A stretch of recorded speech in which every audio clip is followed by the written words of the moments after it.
Everybody,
wait a minute.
Everybody, wait a minute. Well, everybody, wait a minute.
They say when you wear Black Power Media gear, you can accomplish anything. You play any and every position. Coaching, to kicking, to receiving, to running and juking. And, oh my goodness, I see how to get in slow motion. Get off me.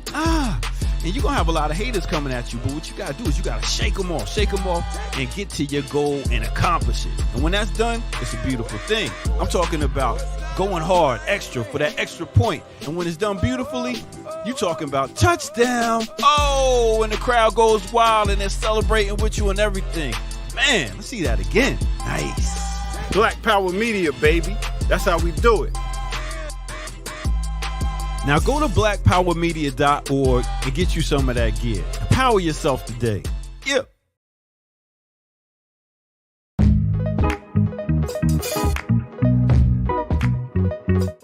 I mix what I like, what I like, what I like, what I like, what I like.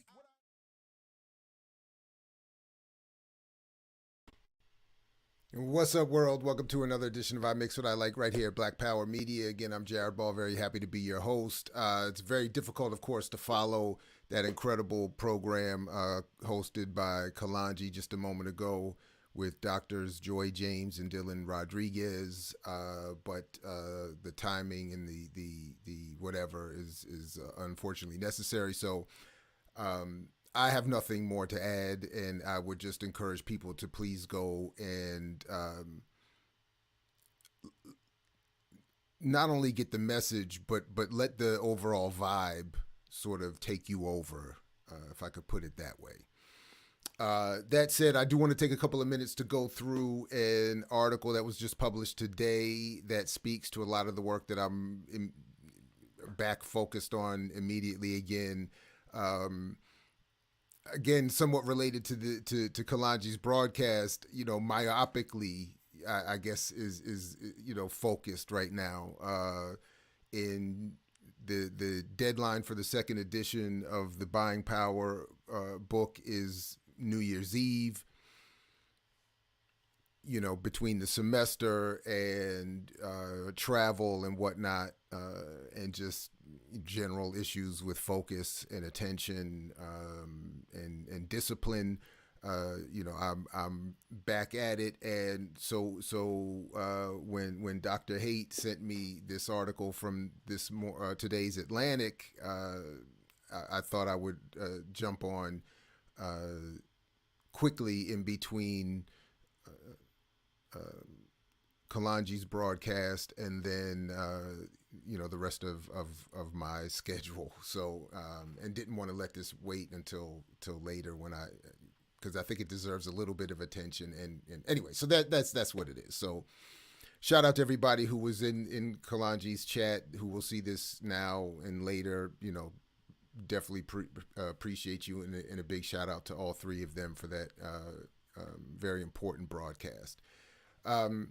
That said, stepping back or stepping down several layers or rungs of importance and seriousness is this latest article from the Atlantic, which does so many of the things that I think are part of why we are where we are, and why my little lane, again, my very little lane, is there to be driven in.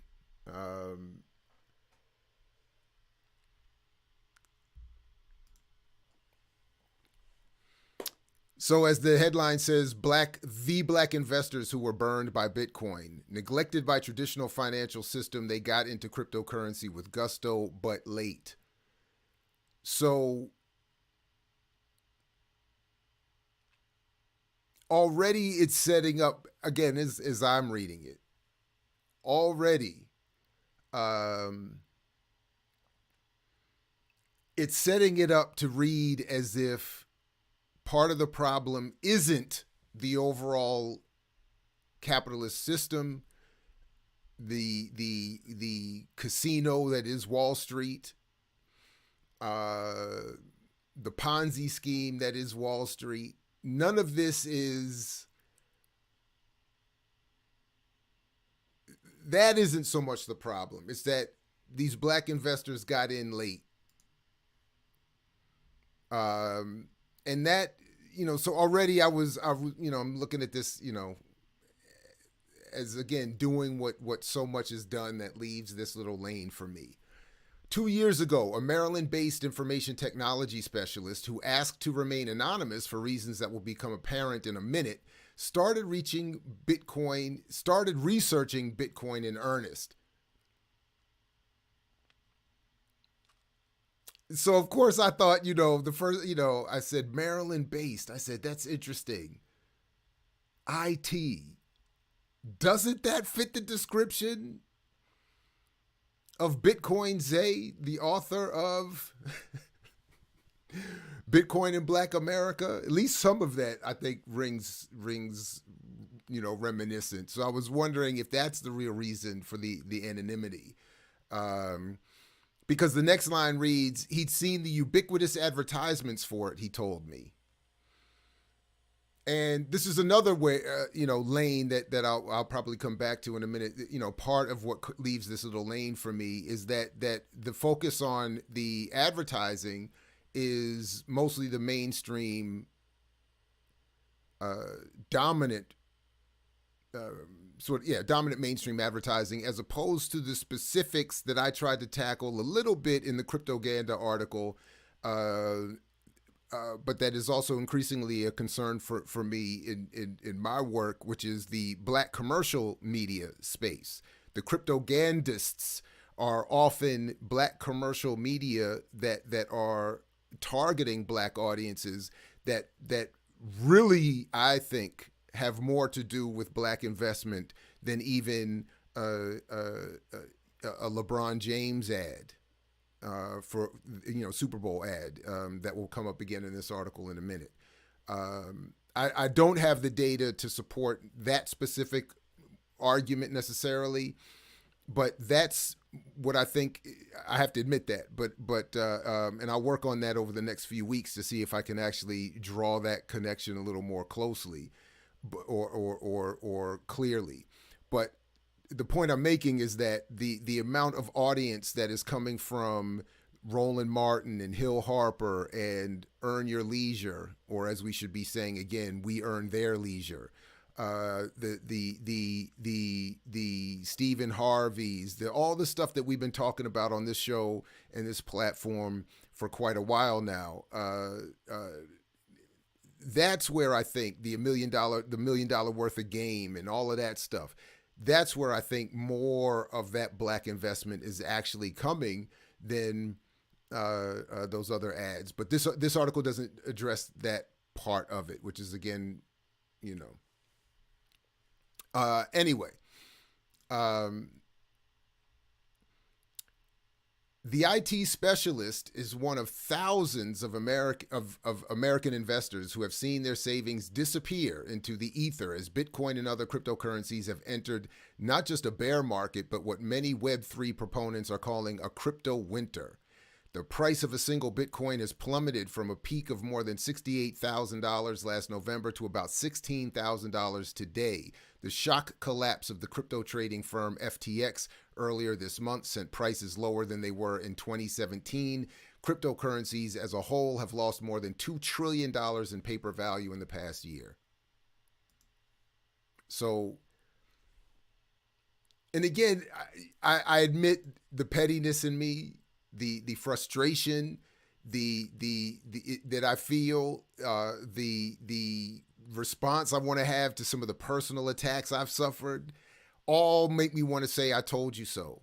But the reality is that anybody who understands capital and capitalism, I think, has been and or should have been easily aware that this would be the outcome.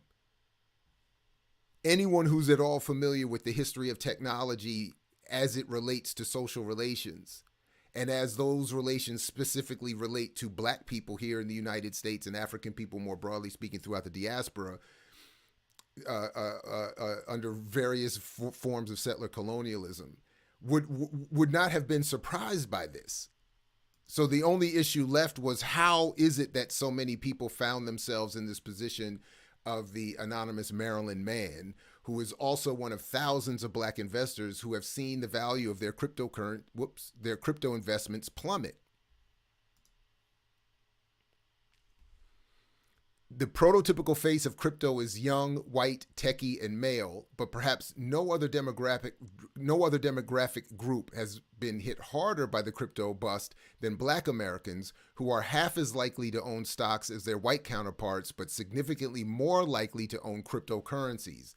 Because Black investors piled into the crypto market at or near its most recent top, many of those investors are now in the red.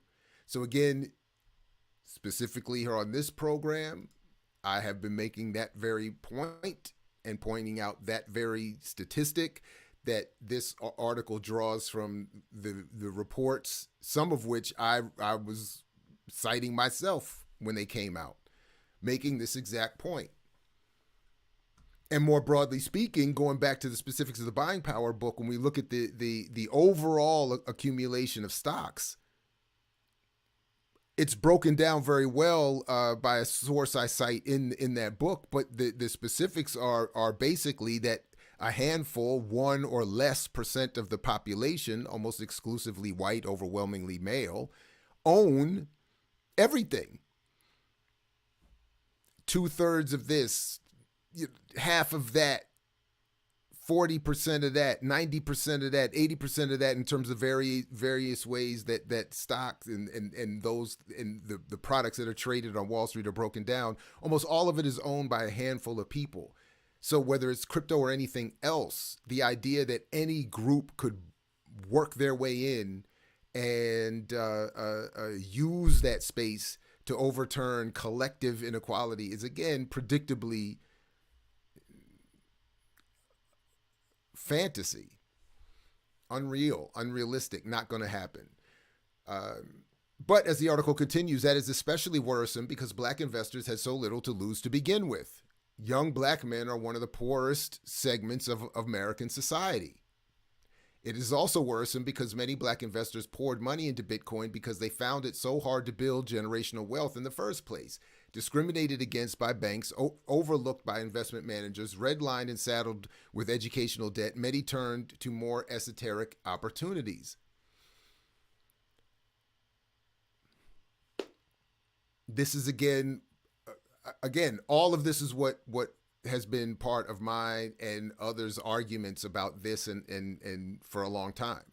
That part of what fills the void between the promises of this society, the national mythology, and the lived experience is the propaganda, the messaging that says there are avenues to be taken.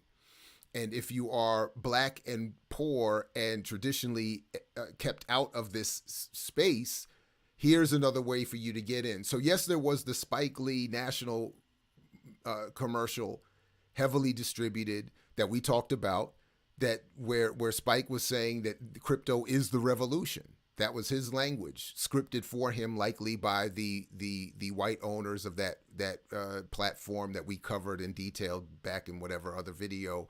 I have an entire Cryptoganda playlist that I'll make sure is in the show description. I don't think I put it there yet, where we've gone over all of this.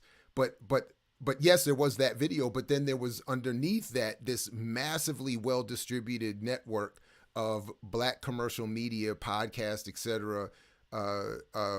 Beginning with, we would have to start with the Roland Martin and Hill Harper. Remember, we went back when that whole thing where Roland Martin had Hill Harper on to tell everybody why Black people should be buying Satoshis and getting one millionth or whatever of a Bitcoin, because eventually everybody's going to have to come through us, he would say. That this was the change, that this traditional barrier that the Atlantic is summarizing here, the change to that had come through this new technology and cryptocurrency.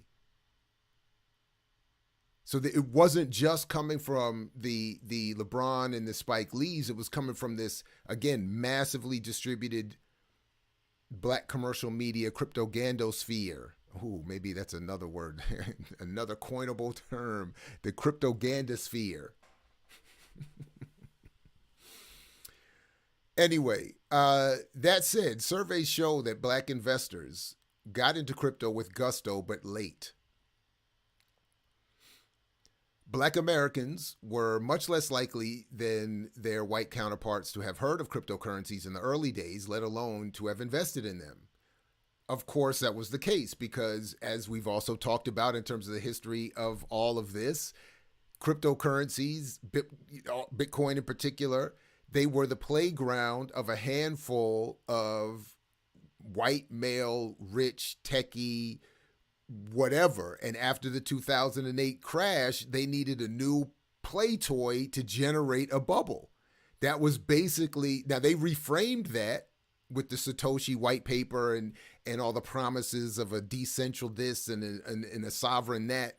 So they came up with a new narrative, but that was all to draw people in, to make what they already owned worth something. Because as will be cited here in just a moment, and as I've been saying from jump, this is only a value if someone comes behind you to pay more for it. So, of course, black people weren't going to be, and no black people collectively in particular are invited to be at the beginning of a bubble. Black people don't have the prerequisite, again, a repeated point, don't have the prerequisite capital to invest in any meaningful way, to get in at an early enough level, to have that early entry mean anything. The only role black people have and poor people have and working people have is to create wealth for others. There is no other role in this economy, whether it's with crypto or some other device. That's it. That was true up until the very end of the 2010s when Bitcoin was surging in value and the market for coins, tokens, and NFTs and other kinds of digital assets began blowing up. According to data that the Federal Reserve Bank of Atlanta provided to me, 10.4% of black consumers owned crypto in 2021, up from 7.4% in 2020. Before that, its Diary of Consumer Payment Choice survey had too few respondents to generate a solid estimate. Right, because that was part of what was necessary to create the boom before the bust. You got to get people in, drive up the value, so when it crashes, it so when you pull your money out and it crashes, they exist to have already turned over the wealth to you. As of 2021, black Americans were more likely than their white counterparts to own crypto. Covered that extensively.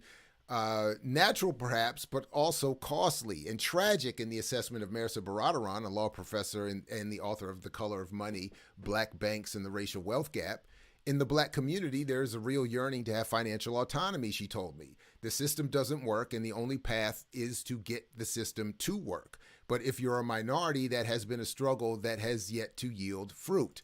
Now, this has always been, with all due respect to Marisa, this has always been from our very first meeting oh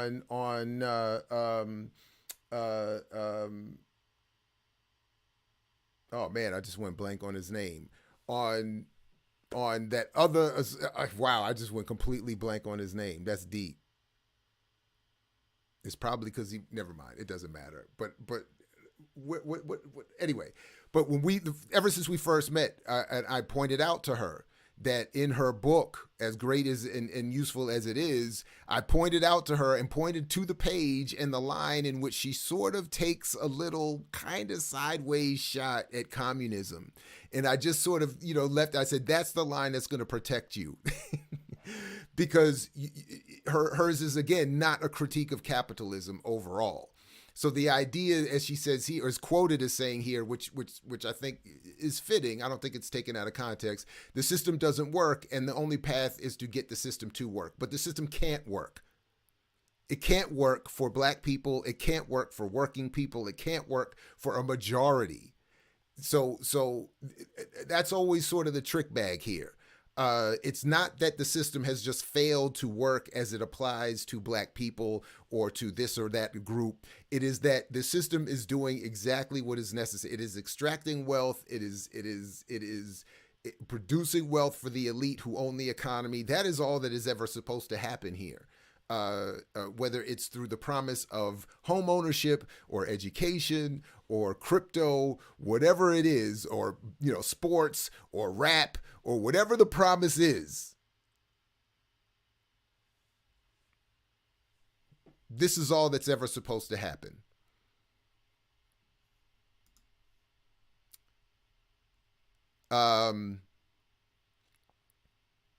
Anyway, a survey by Charles Schwab and Ariel Investments, again, we've covered this here, earlier this year showed that a quarter of black investors anticipated making 20% a year or more from their investments in crypto, a not entirely fanciful assumption given that many crypto's early investors manifested billion-dollar fortunes out of nearly nothing. So again, I don't know if this author is meaning to be ironic or if they're just not aware of how this is all meant to work, but the idea that this is not an entirely fanciful assumption is unfortunate, because it should have always been seen as an entirely fanciful assumption. Of course, again, if you are an early investor and have already accumulated all of the Bitcoin, which is something else, by the way, that this piece doesn't really focus on. I don't think it even mentions, if I remember correctly, the accumulation of the Bitcoin into a handful of wallets. Again, detailed here on a number of occasions.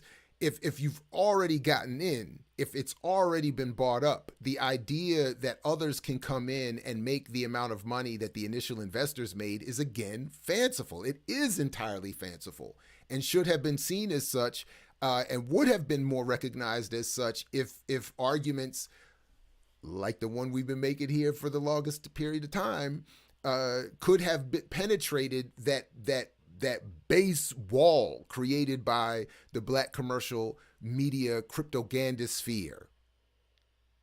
Ooh. That kept telling everybody, man, Jared, you don't know what you're talking about. Remember Reggie Middleton? You just don't understand the technology. You just don't understand what you're talking about. You don't know what you're talking about.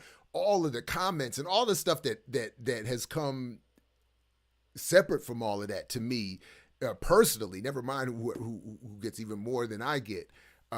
Just you don't know what you're talking about. This, that, and the third. Okay. That's why many might not have thought it was entirely fanciful, but they should have.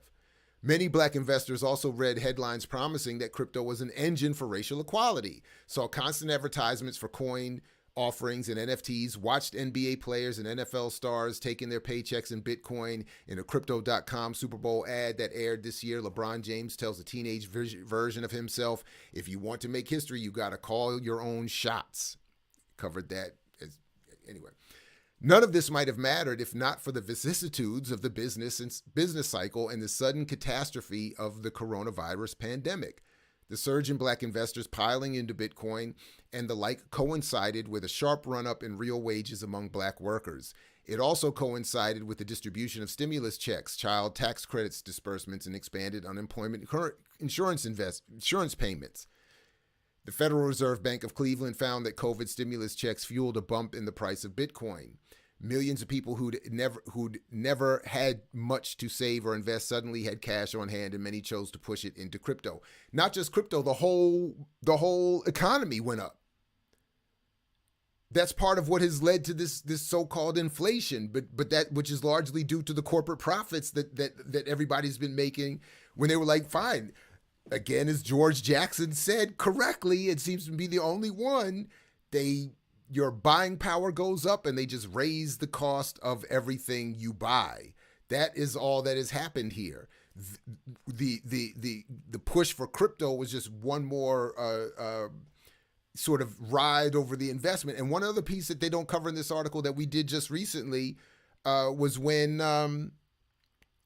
and what was the number again that showed that the overall impact from the Wall Street on Parade piece, the overall impact on the national economy wasn't even that severe.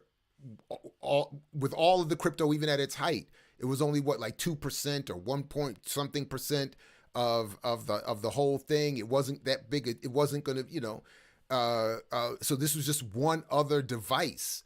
It just happened to be one that probably very well paid, and maybe we'll learn more about this going down the line, but certainly politically well positioned, algorithmically well positioned, ad revenue wise well positioned folks to again in that cryptoganda sphere to push black people into it, saying you got a few extra dollars, invest it, and become and overturn generations of inequality. Oh man.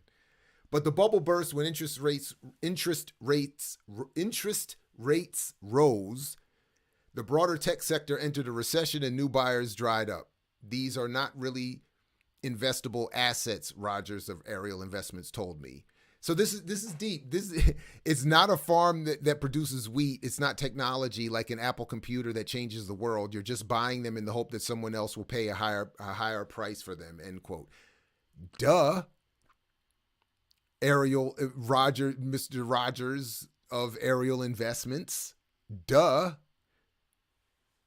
But I feel like this is not what you put on the front of the sign outside the door. Like, you know what I'm saying? Like that's what you whisper to the author of this article, maybe in the hope that they didn't say that part out loud. And recent polls show a sharp decline in the share of black Americans holding Bitcoin, indicating that many folks might have bought high and sold low. So as the amount of investors drops, most of the black people who bought in probably did it in the inverse and lost money. Black families also need better pathways to building wealth, one supported by broader government investment.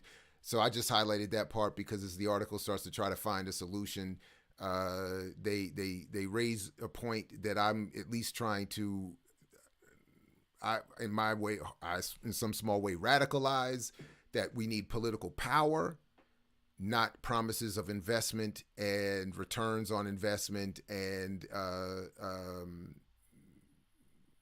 black capitalism. So that was it. I just, I'm grateful to have been sent that article. Much appreciated, and I'm very glad that the article, in many ways, I think in several ways that I think I've shown here very quickly, explains why my little lane exists. That the reporting on this, the understanding of the media environment, the accuracy of the political framing, leaves room for me to do my little thing here on this, So anyway, I'm gonna quickly. I got a couple minutes. If anybody has any comments, questions, queries, conundrums, catechisms, cacophony. Yeah, this is live. I just, as I was saying at the top, wanted to squeeze in real quick before I had to run. And after a much more powerful and serious conversation between Kalanji and Doctors James and Rodriguez.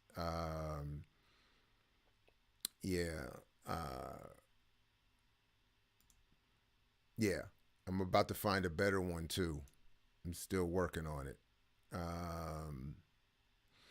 But anyway, so yeah, I'm digging that. I'm digging that, the cryptoganda sphere. So that was definitely, again, that was lacking in this Atlantic piece. But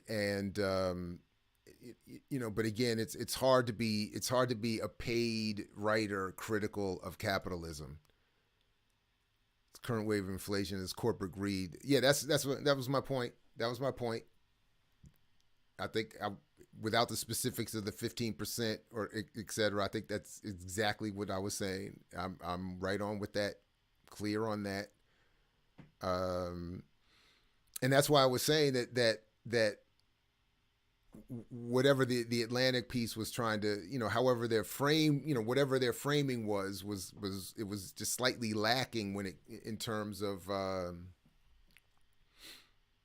why this is really happening. And absolutely, real political power. I don't just mean, slightly related, but all this reminded me of the Black Pound Day stuff I shared in the Discord. Oh, right on. And please do check the Discord. I've been out for a minute, so I missed this, unfortunately. I have to double back on that. The link should be in the show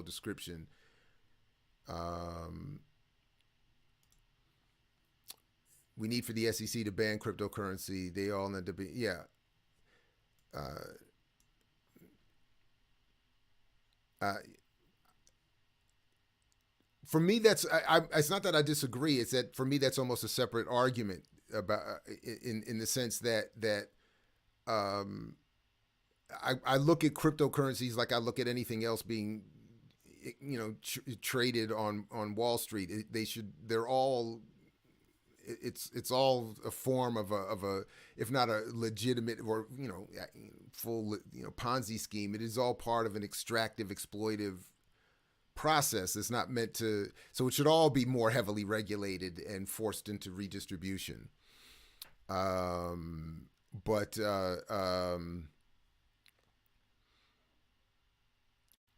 what I'm focused on is, again, and I know you're not making this, but is the messaging, the framing, the propaganda, the cryptoganda of it all, that is connected to the black capitalist, to the buying power mythology, and that this is just a recirculation of that. So before we can even get to what should happen with these things, specific to the black audiences, and by extension the diaspora and anyone else interested that I'm targeting with my work, I want that community to look very differently at what entrepreneurialism and capitalism and investing in general can do. So because there's going to be another thing coming next. Like this is just this moment's thing.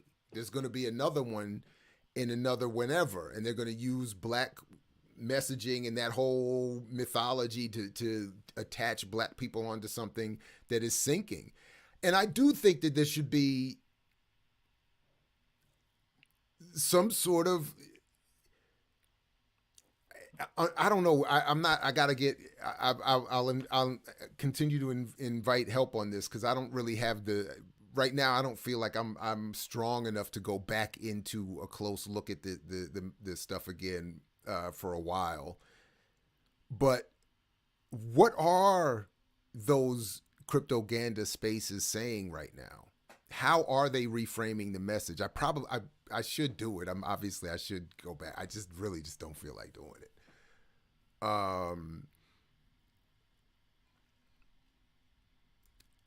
I admit that I enjoy that. I do admit that I enjoy that, but I can also recognize how insignificant that is, and ultimately how painful it is. Because in this case, in particular, a lot of people probably got hurt by this emotionally and otherwise. Like I don't relish that at all. But to the people that talked rank vitriol to me, I do enjoy it. That I do appreciate. But even then, I have to understand, like, damn, they're responding. They're products of a messaging that's intense, which is why I'm studying it. So it's all a whatever. The only reason I don't fully agree that college is a scam, I think the cost of college is a scam. But I admit a bias here, and I get your point, Colin. But I admit a bias here that there is something to be said for organized study and people being given the space and the time at a particular time in their lives to really just focus and do intellectual work. Now, that for me, that is not a scam. But I get your point. It's hard to defend any of these institutions.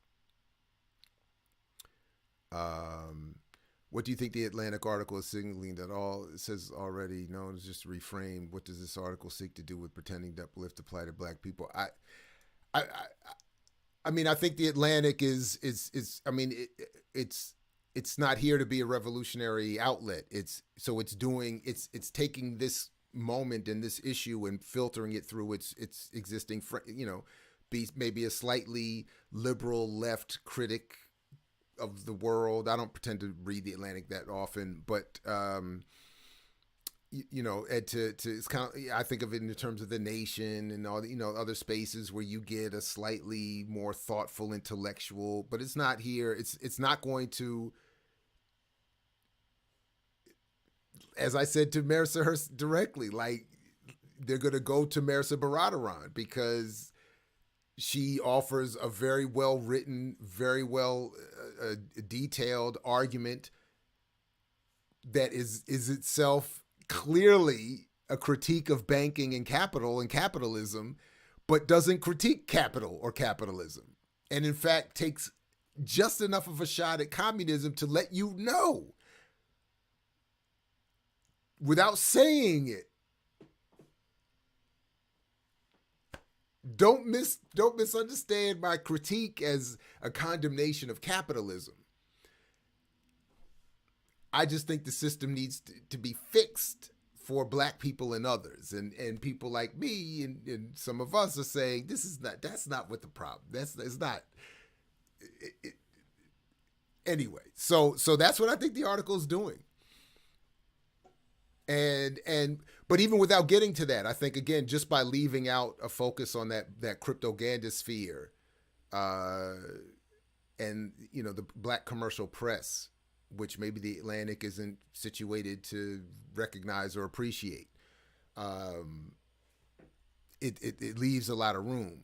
So, I appreciate that because, I need a little, we all need a little lane to run in, and here's mine. I'm when I was used to be in the pool, that's the lane. I'm in that lane.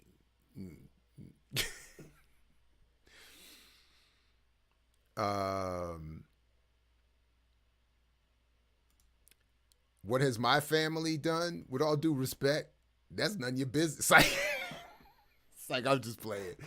But we struggling like everybody else. We try to figure it out. There is only so much protection to be had. So, but I don't have any financial advice. I don't offer any financial advice. So what my family has done? It has made room for me to make the public argument that we need political organization and movements that redistribute the wealth we all help to create so that none of us have to individually be figuring it out. Because that's not how it's ever going to work. I shouldn't have to figure it out. You shouldn't have to individually figure it out or die off or fall off or, hit the third rail, so to speak. So,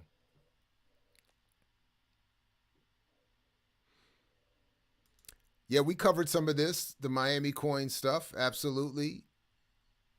Yeah. I mean, I haven't followed, maybe not the update, but yeah, we definitely were looking into that.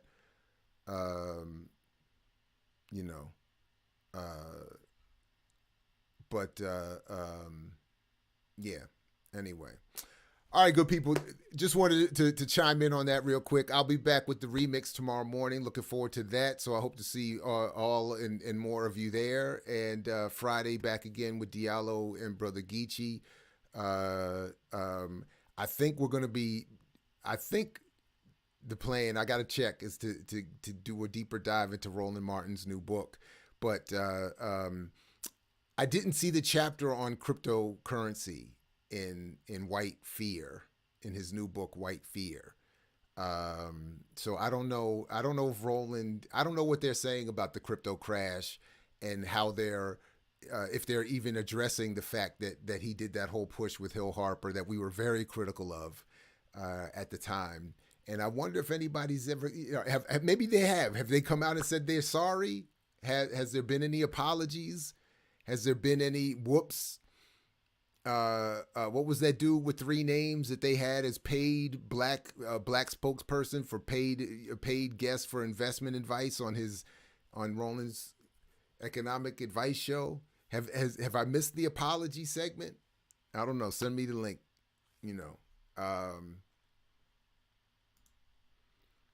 That's it. They call me broke and ignorant. That's it. And worse. And worse. That was the polite. Broke and ignorant. That's it.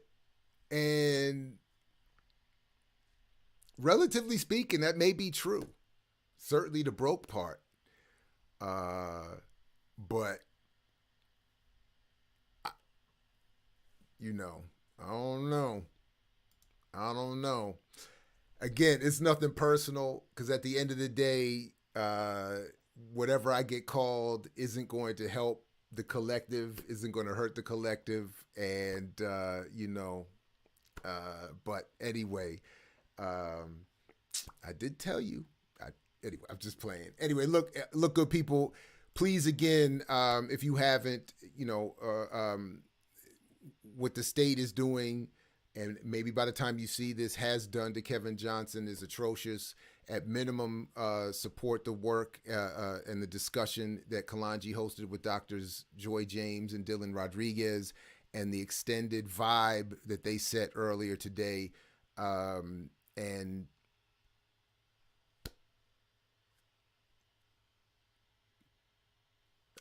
everything they said, I'm just going to leave it at that. I co-sign and ditto and me too and all of that for whatever they said. And like Fred Hampton used to say to you, we say peace only if you're willing to fight for it. Catch you next time here at I Mix What I Like and all throughout the BPM platform. Thanks again, everybody. Take care. I mix what I like, what I like, what I like, what I like, what I like.